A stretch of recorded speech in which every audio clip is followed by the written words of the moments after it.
tonight's debate. I'm the council president of the league this year, and some of you know this anyway. The state league has approved our next table for the Thanks, County. I'm sorry. Maybe I'm not sure now. It's on. I'm just talking.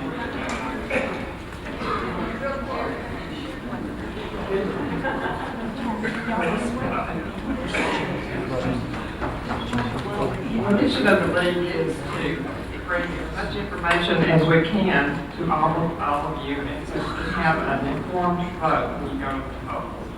And the league is open to women and men. If anybody's interested in joining, Mary Gordon, our treasurer, is at the table back there. She'll be glad to help you.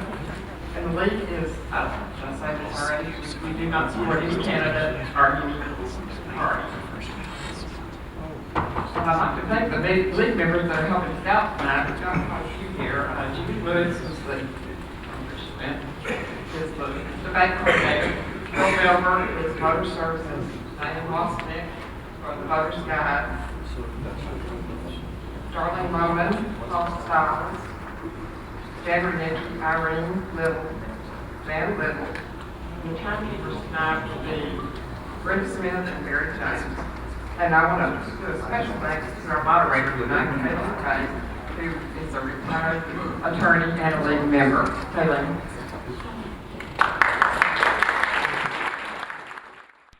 Thank you, Katie. Welcome. My name is Kaylee Ray, and I'll be the moderator for tonight's debate among the candidates for San Marcos City Council and the Forum on the City Propositions. Tonight we're going to begin with our forum on the City of San Marcos propositions. There are two propositions on the ballot. Proposition number 1 would amend the San Marcos City Charter to add a section that would prohibit the addition of certain fluoridation chemicals to the San Marcos municipal water supply.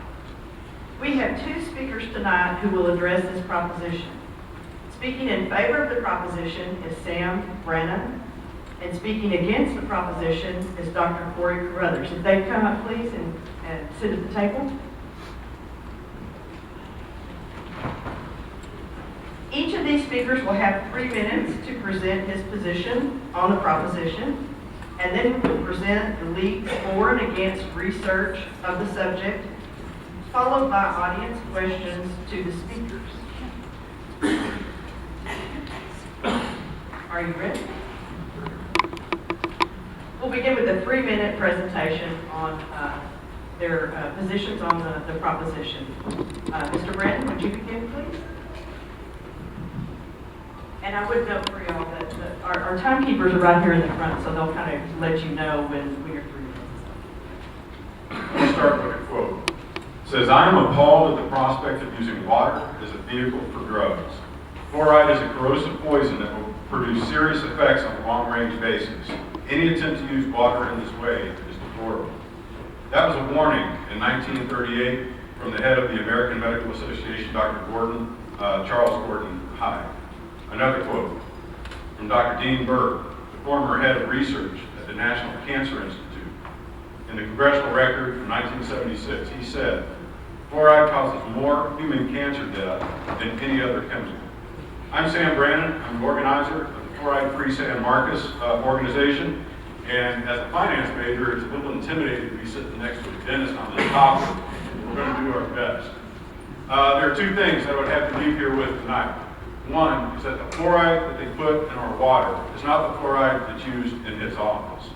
The fluoride there is sodium fluoride. That's what they use on the teeth of kids and in the toothpaste. The fluoride that they put in our water is actually hydrofluorosilicic acid. It's a waste product from phosphate fertilizer manufacturing. The manufacturers are not allowed to dump it in landfills, in rivers, in lakes, or in oceans. And yet, it still winds up in our water supply. The second point I would have to leave here with tonight is there is no real science on the value of fluoridation. There's never been a randomized controlled trial. That's the gold standard in the pharmaceutical industry. There's never been a randomized controlled trial performed that determines the effectiveness or the health risk of water fluoridation.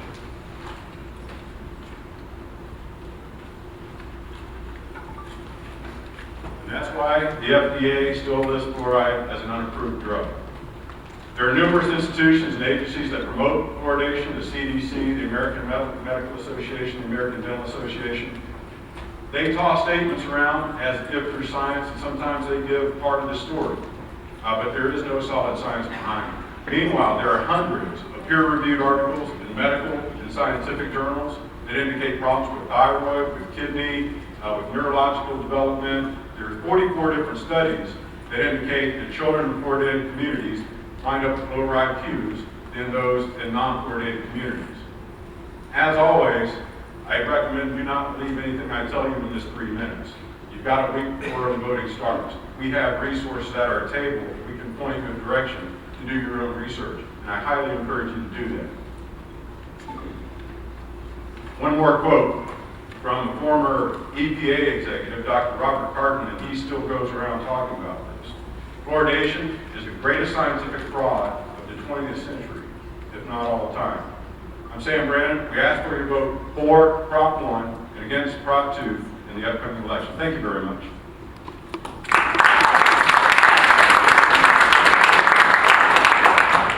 Dr. Carruthers, you have 3 minutes to address the subject. We just celebrated the 70th anniversary of community water fluoridation. Basically, the fluoridation of community water supplies is the precise adjustment of a deficient amount of fluoride that's found in our water. We are able to take that additives and fortify it in hopes to prevent dental decay. We use a very small amount. The recommended dosage is 0.7 parts per million. 1 part per million is equal to 1 inch out of 16 miles, 1 minute out of 2 years, or 1 cent out of $10,000. Very small amount. We treat water with over 40 chemicals to make it clean and healthy for us to consume.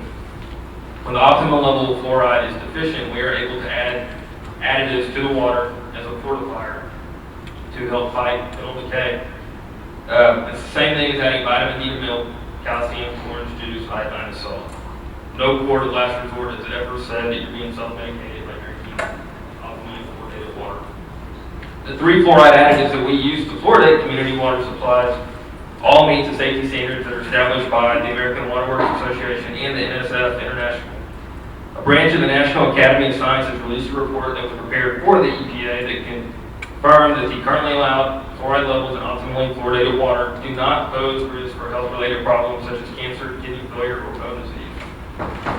People like to cite a study where there was 10 towns that had fluoridated water, 10 towns against it. The initial report said that 10 towns that had fluoridated water had a higher cancer rate. However, the scientific community was able to break that down multiple times and say it was not a valid study.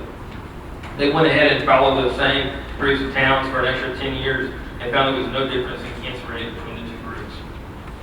What happens if we take it out of our water? The amount of decay in our children is going to exponentially increase. 2 examples. Antigua, Wisconsin, they began their water fluoridation program in 1949. They seized it in 1960. After 5.5 years of suboptimal fluoridated water, they had over a 200% increase in decay in 2nd graders, 70% increase in decay among 4th graders, and a 90% increase in decay among 6th graders. They reinstituted the water fluoridation program due to the severe deterioration of their oral health. Another town, this is in Wick, Scotland. In 1979, they discontinued the water fluoridation to a subprime level of 0.02. Within 5 years, they had a 27% increase in decay among permanent teeth and a 40% increase in decay among primary teeth. And that was during a time when the rate of decay was declining globally. The Centers for Disease Control did say that fluoridation is everything that a public intervention should be. It's cost-effective, equitable, safe, and highly impactful. It's one of the greatest impacts that everybody, regardless of socioeconomic impact, is affected. They also say it's one of the 10 greatest public health achievements of the 20th century. We have over 70 years of research, and there's never been, never found to be harmful. In my opinion, this is about the kids in our community. Adults too, but to more extent, the kids. We need to fight for them and keep this in our waters. At this point, we'd like to present to you the league research. The league has gathered the major arguments for and against Proposition 1. We have 2 league members that are going to present that to you, Irene Hoadley and Jan Rudnicki. Good evening. To begin with, I'd like to remind everyone that when you read the proposition on the ballot, it is written in the negative. Therefore, a vote for Proposition 1 is to stop adding fluoride to the water. A vote against Proposition 1 is to continue adding fluoride to the water. I will read the 4 comments, and Hoadley will read the against. The first 4 comment is proposition in favor of not adding these forms of fluoride to city water based on numerous studies that there is no conclusive scientific data to prove that fluoridation prevents dental decay. And the against side of that is, according to numerous studies, fluoridation of community water supplies is an effective health measure to prevent dental decay. Another reason 4, those in favor of not adding fluoride to the city water say that it contaminates our fresh water supply, affecting both humans and wildlife. And against, historically, the reason given for adding fluoride to the municipal water supplies is ample evidence suggesting that water with added fluoride benefits the dental health of the total population when U.S. guidelines are followed. Another reason 4, using fluoridated toothpaste has been proven in some studies to be good for oral health, negating the need for fluoridation of the water supply. Those in favor of continued fluoridation argue that even with the widespread use of fluoride toothpaste, fluoridation continues to be effective in reducing dental decay. Those in favor of removing fluoride from the city water supply express concern that individuals within the community consume contaminants in their water of which they are not aware. There is abundant research and information to support fluoridation and the positive effect it provides to communities, especially children and those who do not have access to adequate dental care. At this point, I'd like to ask if there's any audience questions of our panel here with the for and against positions. If you have a question, please come up to the podium. I'd like for you to limit your question to 30 seconds, please, and state your name before you ask your question. We'll take as many as we can. My name is Gina Fleming, and I'd like the panel. Get real close to the mic, please. My name is Gina Fleming, and I'd like the panel to address how one controls for different sensitivity into doses. We know that a medication, not everyone can take the same dose. In children, how do you address the varying doses for adults and children? And when water is set out and evaporates from cooking, how that changes the doses? How do all these varying doses, how are they accounted for? Dr. Carruthers? So the previous guidelines actually gave us a value or range for the amount of fluoride we could have in the water between 0.7 and 1.2. They've recently changed that to 0.7 parts per million, which is I can't tell you the actual how they got that number, but through their research, that's the number that they came up with. Different people do take in or ingest the fluoride differently. Older people may not have as good of uptake as children. So that's why the value is so little. But there's never been any history or science that has ever showed a cytotoxic amount of fluoride in a child. In some communities, naturally occurring fluoride, they have it up to 20 parts per million, which is exponentially greater than what we have.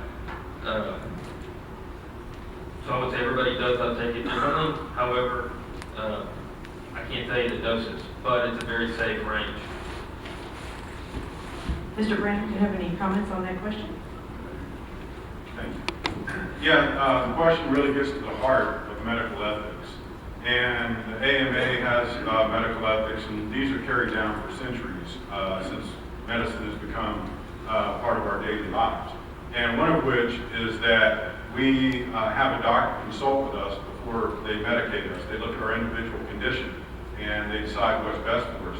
Dosage control, Ms. Fleming, is a key part of that. If we drink 2 cups of water a day versus 2 gallons a day, and sometimes when I'm working outside, we get 2 or 3 gallons a day.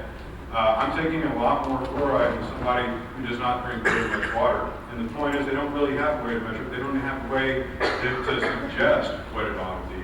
So there are many different arguments on the medical ethics side, but that's one of the reasons the community fluoridation fails, because they're not addressing the need. It's almost like herd medicine in a way. Thank you. Hi, I'm Lisa Marie Copeland. I have a question for Mr. The Hack for the fluoride. Which administration changed our water supply, and how does your research cited by hacks account for chemically sensitive people like me?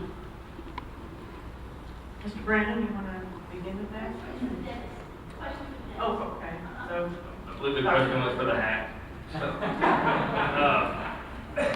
I honestly don't know how to answer your question. I didn't even understand it. The question, I'll say the question again. Which mayoral administration decided to fluoridate our water? You should know that as a representative for the city. And how does your research, of which you can't extrapolate in these 12 questions, account for chemically sensitive people? Something you should know about as a dentist, chemically sensitive people. Thank you. First of all, I'm not a representative of the city. I'm a representative of my patients, or not even my patients. I'm a representative of myself and patients that I feel if we're going to take the fluoride out of the water, are going to be affected substantially. I have no ties to the city. All I can do is speak for what I believe in, and that's what it is. So in which administration? I'm sorry, ma'am, you let him address the question. We need to give him. I was not here with that mayoral that did it. I've been here for 8 years, so I cannot tell you who that was. Mr. Brandon, would you like to address it? I might shed some light.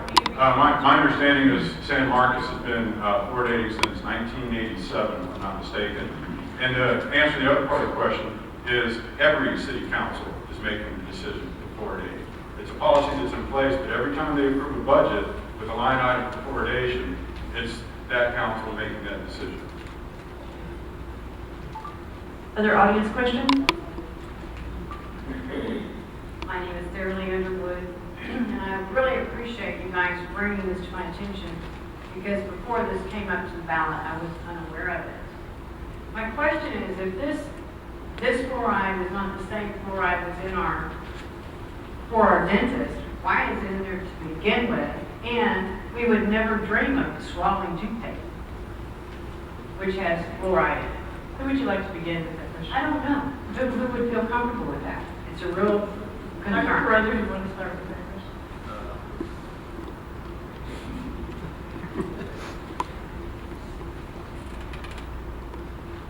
I'm trying What's my to question? break it down exactly. It is a different fluoride content that we do use in our office from what we're able to mass produce. It does come from a byproduct of the fertilizer industry, so it's not useful as a fertilizer, but they're able to repurpose it to put it, so maybe it comes in the bulk quantities of it. Fluoride is easily ingestible if you swallow a tube of toothpaste. However, you can tie it up very easily. You can drink a cup of milk and the calcium will combine to the fluoride and it will just excrete it. So it's very hard to have it as a toxic. I mean, you have to drink thousands of glasses of water in one day, which is humanly possible to have a poison from the fluoride that is added. I would have to think the difference in the fluorides comes from the production of it or what they're able to mass produce. The fluoride that we get comes in more like gel type forms that we're able to supply more locally than what they add to the water. So I guess my question is, if it's not good for us, why is it in there? I don't think it's necessarily not good for you. I think it has very strong benefits, and I think there's been a lot of research, history, just historical facts about it, where they've taken it out and the decline of amounts. Thank you for your answer. Also, I'm just concerned about Sorry, we need to let the cost. answer your question. Mr. Brandon? comments on that? Yeah, the last I heard about a year and a half ago, the city was paying $14,000 a year for it. As far as why they chose the hydrochlorosilicic acid, the industrial waste to put in there, I don't have a good answer for that. I read articles where they speculate on what that reason is. I've heard many. I don't really know how to answer that, but I will say that one of the suppliers of this product was recently fined $2 billion by the EPA for having dug a giant hole in the ground and put this sort of waste and many other sorts of waste in there. They've got a $2 billion fine against them. I think it's still standing. So I don't know how to directly answer your question. Another audience question? Hello, thank you so much. My name is Celeste Montfort, and I am a doctorate of public health, and I live here in San Marcos.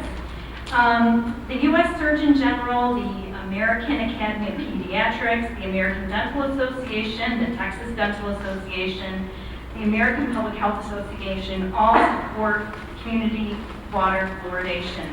And because we have a really high low-income population here in San Marcos, 70% of the kids in the San Marcos School District are eligible for free lunch. I wonder if Dr. Carruthers could address the importance of community water fluoridation for children in particular. What does it do to the structure of their teeth to assist in their oral health? So during tooth development, fluoride incorporates itself into the hard enamel and essentially makes the teeth stronger, which makes them less resistant to bacteria. That's why a lot of people in West Texas have really strong teeth, is because the amount of fluoride they have in their water. If we do take it out, the teeth essentially as they're forming are going to be weaker, which means we're going to have more school hours lost for our students. We already lose 51 million hours a year in lost school hours. It's also going to include lost job hours for their parents or grandparents that have to take them to appointments. It's going to be lost income from parents that may already be having a very hard time to get by. It's going to put an economic tax on these families and a burden that these families don't need to have. That's why I think it's so important. Something as simple as drinking a glass of water might be the only care that these kids are able to have on a daily basis because maybe they can't afford to go. So that's why I feel passionate about it. I think that you can find pros and cons for everything, but I just don't see the negatives in a place like we live in today. Mr. Brandon? Yeah, the impoverished children is the reason a lot of people really want to continue this. I'll say that I substitute taught in the San Marcos School District for a year and a half. And I spent my time in high schools and middle schools and elementary schools, and I can tell you that if a kid needs to brush his teeth when he gets to school, there's always toothbrush and toothpaste they're waiting on. Is that sufficient? I don't know. I imagine through the WIC programs and other things, I'll work with anybody on the pro-fluoridation side that wants to make sure the children of this town get fluoridated toothpaste if that's what they wish. On the many institutions that back this up, but I'll tell you again, is there has not been a single what they call randomized controlled trial, and that is the benchmark in the medical community. If you go to our table outside, you'll see a list, you'll see a chart with fluoridated and non-fluoridated countries. And fluoridated countries and non-fluoridated countries, the cavities are all reducing at the same rate. Why? Because they're paying more attention to hygiene, diets are better, that sort of thing. But there's not really any honest science behind it. Thank you. My name is Lee Rice, and this is a question mainly for Dr. Carruthers and Dennis. I'm not sure if you're aware, or if you are, what is your opinion on the CDC advisory that states those that reconstitute powdered baby formula not use fluoridated city water to do that. They advise on distilled water or non-fluoridated water. Are you aware of that? It's on the CDC website. I am not aware of that at this time. What would you think the reason would be for their decision? I'm not sure what they have as far as the powder that they're putting in. No, I meant regular baby formula. Yeah, I know. But I'm talking about the formula. What are the ingredients in the formula that potentially could be too much? Does the formula have fluoride in it? I don't know. I don't know what the ingredients of fluoride is. Why you don't add city water to it? I do not know the recommendations for that. I don't think it's an issue. I really don't. I have used formula on my kids with city water, and they were fine, very strong and healthy. I think you can make a study for science. You can find anything you want to on the internet, and it's how you interpret it. And once it's out there, it's out there forever. You can go out and find anything that you want to find to support something for or against. As far as specifically the baby formula, I'm not sure. So, well, the CDC definitely supports community fluoridated water. They have backed that multiple times, and that's, as far as the baby formula, I'm not sure. I do know they back community fluoridation. It's one of the 10 greatest health achievements of the 20th century. Mr. Brennan, any comment on that question? Yeah, when a mother mixes the powder with fluoridated water, the child receives about 300 times the amount of fluoride that's in mother's milk. And I'll tell you that there's not a single biochemical process in the body that requires fluoride. So it does have the opportunity to have an intoxication effect, neurological effect, and they've demonstrated through the fluorosis. But the dental fluorosis is not just a cosmetic issue. It's structural within the bones. It's skeletal fluorosis. It doesn't just pop out on teeth. It's instrumental in the way the bones are developing. I think that was one of the comments. My name is Dan Lyon, and I live in San Marcos. You need to get closer so we can hear you. My name is Dan Lyon. I live in San Marcos. My question for Dr. Carruthers is, have you ever read the material safety data sheet on hydrofluorosilicic acid? I have seen it, yes. Could I recite it to you? No, sir, I could not. Have you read it word for word? Not the entire thing, no, sir, I have not. All right. Have you examined multiple MSPS? I've got it. I don't have it with me, unfortunately. Okay. No, I've not read it word for word. All right, hydrofluorosilicic acid, it's only 19%, fluoride. Now, a lot of stuff that's in it also is cadmium, arsenic, lead. How much of that do we need for our teeth or for any of our metabolic functions? 0. I would say how they add it, they're doing it in the safe manner, but no, we do not need that. Right. And basically, no. Sir, you need to get to your question. All right. Well, no amount of it's good for you. Is that correct? Correct. And I would venture to say chlorine's not good for you, but we have to have that in our water to be safe to drink. I understand that. We get our water from Lake Dunlap, which is a miracle of regional planning. But anyway. Sir, you have 30 seconds for your question. I think, use that time up. So we need to let Mr. Brennan have a chance to. One more thing. Do you realize that they have to wear hazmat suits to handle hydrofluorosilicic acid? Yes, I realize they have to wear hazmat suits to, if you drop a thermometer and the mercury spills on the ground, they have to come in with a hazmat suit to clean it up. So, Right. So yeah, they do for a lot of things. and it's got a 3 on the health hazard, which means significant health hazard. You know that, right? Thanks for your question. Mr. Brennan, do you have any comments on that? No. Thank you, gentlemen. I think that's all the questions we spent a long time on this, but it's of interest to everyone, and we want to be informed voters. Proposition 2. Proposition 2 will also appear on the city San Marcos ballot. I said there are 2 propositions. Proposition 2 would amend section 12.11 of the San Marcos City Charter regarding charter amendments to include a cross-reference to the requirements in section 6.03 for verification of signatures on any petition paper. Basically, it's about the procedure. We're trying to get a change to the city charter. Again, we'll have Irene Hoadley and Jen Rudnicki read the arguments for and against Proposition 2 that the league has gathered. And this again is also in the voter's guide if you need to read it.